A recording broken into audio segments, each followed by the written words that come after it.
मथुरा में अतिक्रमण हटाने को लेकर प्रदर्शनकारियों और पुलिस में जमकर झड़प हुई। झड़प में कई प्रदर्शनकारियों और पुलिसकर्मियों की मौत की खबर है।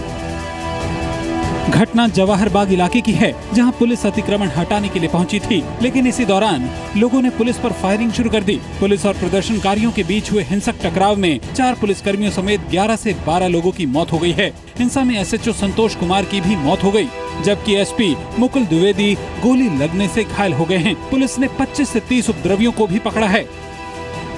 पब्लिक के द्वारा जो वहाँ पे इंक्रोचमेंट कर रहे थे, उनके द्वारा पथराव और फायरिंग की गई, जिसमें हमारे एक पुलिस अफसर के सिर पे गोली लगी, जिसके कारण उनकी मृत्यु हो गई। SP सिटी घायल हैं और कुछ कर्मचारियों को चोटें आई हैं। SP, DM, commissioner, DIG, IG सब लोग मौके पे मौजूद हैं। जवाहर बाग मथुरा सिटी सेंटर का सबसे बड़ा पार्क है। धरने के नाम पर लोगों ने 3 साल से इस पर कब्जा जमा रखा था। जवाहर बाग को खाली कराने के लिए पुलिस गई थी।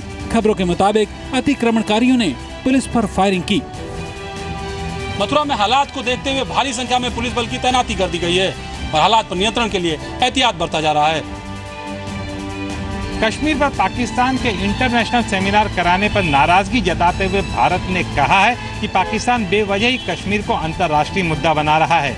भारत ने साथ में ये भी कहा कि पाकिस्तान जम्मू कश्मीर पर अवैध कब्जे को छोड़े। भारत ने कहा है कि पाकिस्तान बेवजह कश्मीर को अंतर्राष्ट्रीय मुद्दा बना रहा है। विदेश मंत्रालय के प्रवक्ता विकास स्वरूप से इस बात पर जवाब मांगा गया था कि इस्लामाबाद में कश्मीर मसले पर आयोजित कॉन्फ्रेंस के बारे में सरकार का क्या कहना है। Pakistan needs to vacate its illegal occupation of parts of Jammu and Kashmir and address the suffering caused to millions in those parts.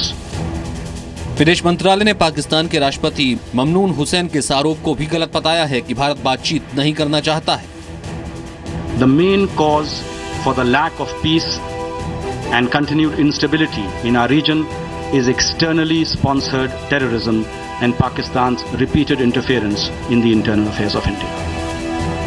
विदेश मंत्रालय ने कहा कि भारत और पाकिस्तान के बीच परेशानी की असली वजह कश्मीर नहीं बल्कि लगातार बाहरी तौर पर प्रायोजित आतंकवाद और भारत के अंदरूनी मामलों में पाकिस्तान का हस्तक्षेप है। यूं तो उत्तर प्रदेश में विधानसभा चुनाव अगले साल होने हैं, लेकिन बीजेपी अभी से इन चुनावों की तैयारियों में जुट गई है। बीजेपी ने यूपी चुनाव के लिए नया नारा तैयार किया है। बीजेपी का नया नारा है, न अपराध न भ्रष्टाचार, इस बार बीजेपी सरकार। 2017 में होने वाले यूपी विधानसभा चुनाव में नई रणनीति के साथ उतरने को तैयार दिख रही बीजेपी ने अब नया नारा भी तैयार किया है। अपने नए नारे न अपराध न भ्रष्टाचार, अब की बार बीजेपी सरकार के जरिए पार्टी केंद्र सरकार की बेदाग छवि को जनता के सामने रखेगी। इसके साथ ही बीजेपी की रणनीति अपराध और भ्रष्टाचार को लेकर अखिलेश सरकार, कांग्रेस और BSP पर हल्ला बोलने की भी है। वैसे बीजेपी अभी से उत्तर प्रदेश में चुनावी जमीन तैयार करने में जुटी है। पार्टी अब दलितों को भी अपनी ओर मोड़ने में जुटी है। पिछले दिनों पार्टी अध्यक्ष अमित शाह ने वाराणसी में एक दलित परिवार के साथ जमीन पर बैठकर भोजन भी किया था। आने वाले कुछ दिनों में प्रधानमंत्री मोदी समेत पार्टी के कई बड़े नेताओं की यूपी में रैलियां होनी हैं, जो पार्टी की चुनावी तैयारियों को और तेज करेंगी।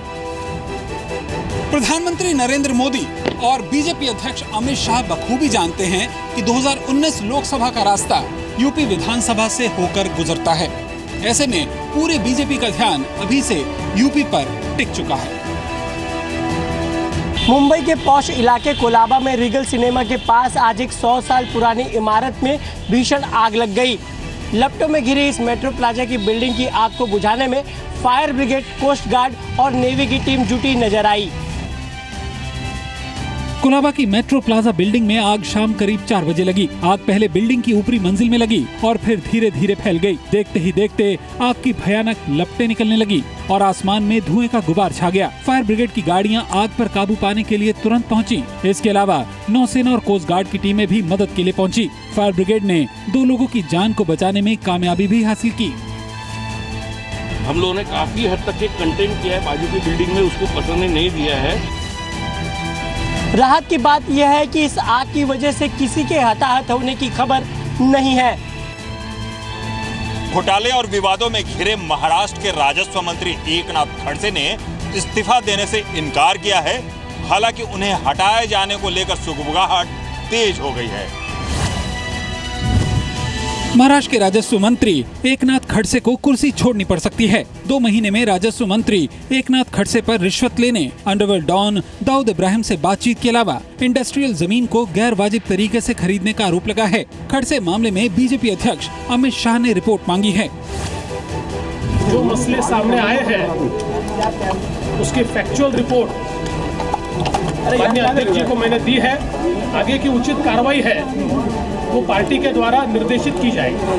वहीं खड़से ने इस्तीफा देने से इनकार किया है। उन्होंने अपने ऊपर लगे आरोपों के जवाब में अपनी तुलना रामायण की सीता से कर दी। कौन आहे क्या नाम त्याला सीता भी हा बदनाम आपल्याला काय त्याचे, परंतु या लोकांचे आशीर्वाद जोपर्यंत पाठीचे आहेत, बक्ताबाई जोपर्यंत माझ्या पाठीचे आहे तोपर्यंत चिंता करण्याची गरज नाही। उधर कांग्रेस ने खड़से पर लगे आरोपों के बहाने प्रधानमंत्री नरेंद्र मोदी पर हमला बोला।